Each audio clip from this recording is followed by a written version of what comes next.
अस्सलाम वालेकुम। मैं मुंशी मिठवर बाबा आला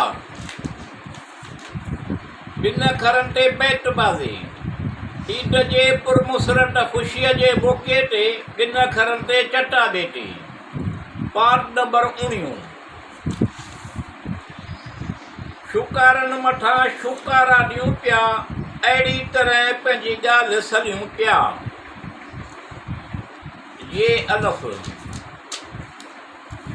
यार अॼुकल्ह एतबार कजे त कंहिं ते कजे, साफ़ गो कजे त कंहिंसां साफ़ गो कजे।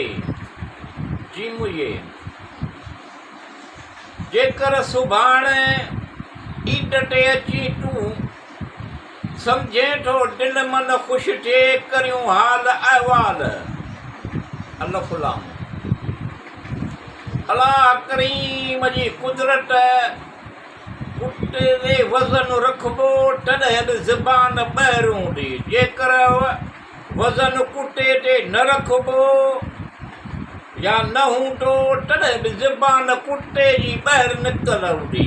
कुदरत जो कमाल। अल्लाह ख़ालिक़ पैदा कयाई हैवान, उठ गे सियारे में मस्ती, गॾह गे ऊन्हारे में मस्ती। अल्लाह साईं कर भलायूं भाल। अल्लाह मालिकुल मुल्क जी कुदरत कहिड़ी ताक़त रखी अथसि। आवाज़ में, रुपए पैसे में, हुस्न में। गॾ जो गॾह जो आवाज़ ख़राब में, ख़राब गॾह जो आवाज़ कमज़ोर घर कोरीअड़े जो। आसरो उम्मीद अल्लाह गनी नाफ़िय ते। तीर गुस्से को न सब्र ऐं सच जो, निशानो आहे उन जो कूड़ ऐं कुपट ते। तेज़ थी पियो आहे, नथो वक़्तु मिले, अहिड़ा आहिनि ॾाढियूं ॻाल्हियूं आहिनि, हीअं भरिया पिया आहिनि।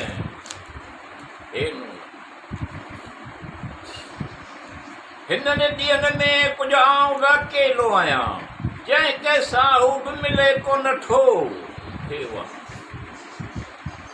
थोरा तुंहिंजा जहिड़ो तूं हैं, अहिड़ियूं कई भलायूं।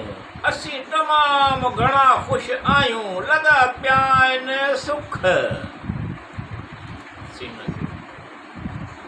सुख जे बदिले मिठू दुख मिले, तूं जेकी पोखियो हू लाभ ॾे कोन थो।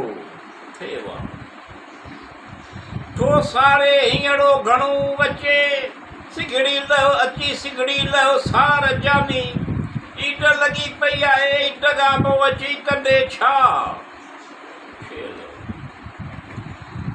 ॿुधायां हिजर जो दुख हिनखे, हू त सुठी ॻाल्हि बि ॿुधे कोन थो।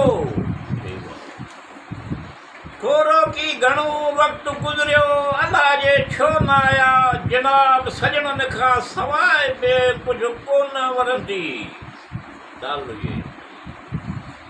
देर आहे अंधेर कोन्हे को आहे, प्यार जो को झोको अची वञे काश। एतिरी सुस्तीअ मां कुझु कोन हासिलु थींदो, अञा घणी चुस्ती करियूं, पंहिंजनि नेक इरादनि सां अञा घणी हिमत करियूं।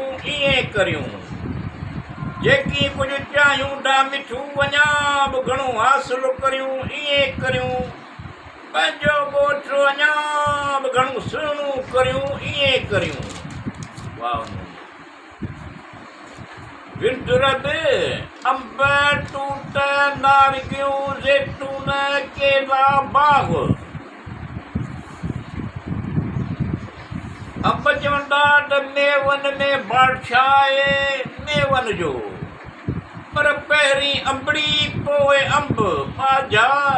बाझ कर तूं बाज़ारा,